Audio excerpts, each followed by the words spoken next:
Shabbat mes chers amis, alors prise conscience du jour de Rabbeinu Bechaye.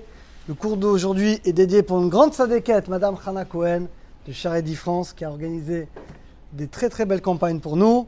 Et elle a demandé que le cours soit Lilou Nishmat, sa maman Maïna Chaya Mushka Bat Yosef, que ce cours soit Lilou Nishmata.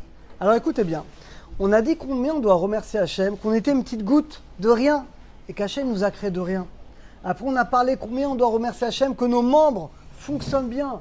Quand quelqu'un il s'arrête, il voit, il entend, il respire, va à l'hôpital et tu vas te rendre compte de la chance que tu as.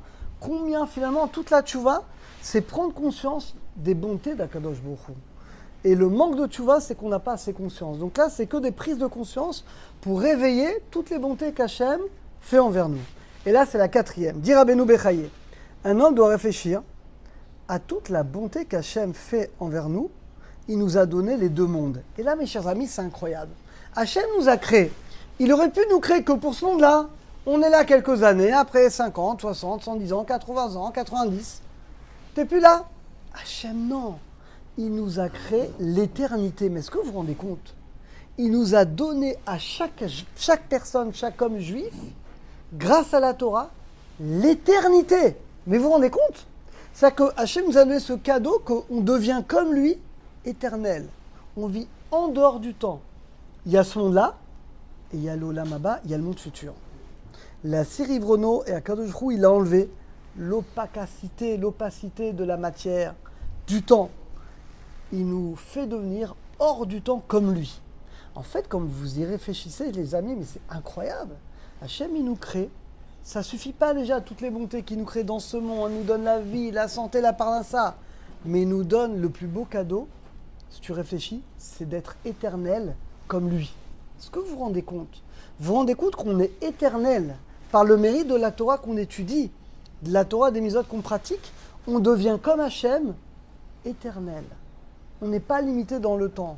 Et même quand à 120 ans on partira de ce monde, notre âme, elle va continuer à grandir dans des mondes sans fin, éternellement.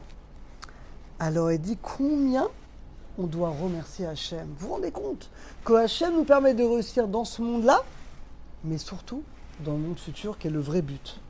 Comme c'est écrit, Torah Hachem temi meshivat nafesh, la Torah elle entière, elle nous réjouit. Déjà dans ce monde-là, Hachem te donne le plus beau cadeau, c'est la Torah. Il te permet de voir clair, de te lier au maître du monde. Même s'il n'y a pas de monde futur, Bémet, ce serait un cadeau extraordinaire d'avoir la Torah, de voir le émettre, la vérité dans ce monde, d'être lié à Hachem. Même s'il n'y a pas le monde futur, ce serait extraordinaire. Mais là, Hachem, il te dit, non seulement je te donne, grâce à la Torah, la réussite dans ce monde-là, tu comprends ta finalité, le but, mais je te donne en cadeau l'éternité, le monde futur. En fait, quand on réfléchit, les amis, c'est complètement incroyable. Combien on doit remercier Akadosh Baruch Hu. Imagine quelqu'un te fait goûter, comme dans les films quand on était jeune, vous vous souvenez, un remède spécial que si tu bois, t'es éternel. Ouais, vous vous souvenez de ces films-là? Eh bien, mes chers amis, la Torah, elle nous rend éternels. Alors, combien finalement on doit remercier Akadosh Baruch Hu? Et il dit, Yarshov benafsho, tu dois réfléchir. Imagine que la Torah, tu ne l'as pas connue. Comme peut-être c'est le cas de beaucoup de gens ici. On n'a pas été élevé forcément dans des familles religieuses. On a été élevé avec les goïms. On ne connaissait pas la Torah. Et imagine un homme te fait découvrir la Torah. Tu ne connaissais pas la Torah, tu n'étudiais pas. Et quelqu'un, il t'a fait découvrir la Torah. Il t'a fait aimer l'étude de la Torah. Elle a dit combien cette personne, tu lui dois tout, plus qu'à tes parents. Parce que tes parents te donnent uniquement le monde, la vie dans ce monde-là. Alors que la Torah, c'est la vie dans les deux mondes. Alors elle dit, ça c'est un homme.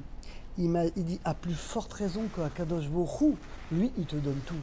Il te donne la vie dans ce monde, il te donne la vie dans le monde futur, il te permet d'étudier la Torah, il te permet de comprendre la Torah.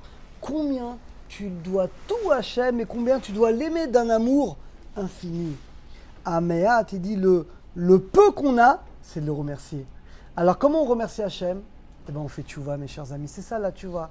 La tchouva, plus on va prendre conscience des bontés qu'Hachem nous donne, et plus ça va nous donner envie de plus étudier, de plus prier, de plus faire du chesed envers les gens, de faire plus attention à moins faire de fautes, etc., etc. Donc en fait, l'amour d'Hachem, ce n'est que la conséquence de la prise de conscience de toutes les bontés qu'il nous fait.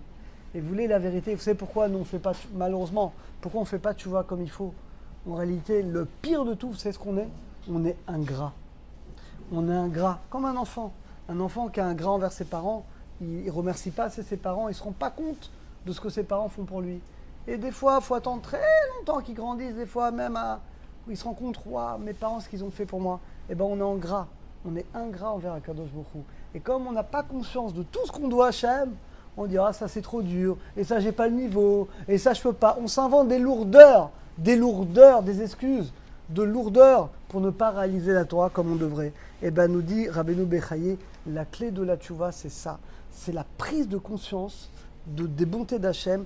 Et là, Bémet, cette clé qu'on a aujourd'hui, elle est extraordinaire. Il a dit comme c'est écrit, il cite un pasuk de David Ameller, je me dépêchais, David Ameller, il dit Mafti Torah Techa, combien j'aime la Torah.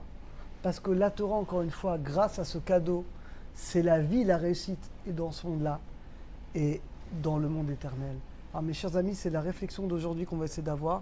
Combien on doit remercier Hachem de la Torah, de la vie dans ce monde, de l'éternité, et grâce à ça, eh bien on fera tchouva, et on servira Hachem avec plus d'amour et plus de joie.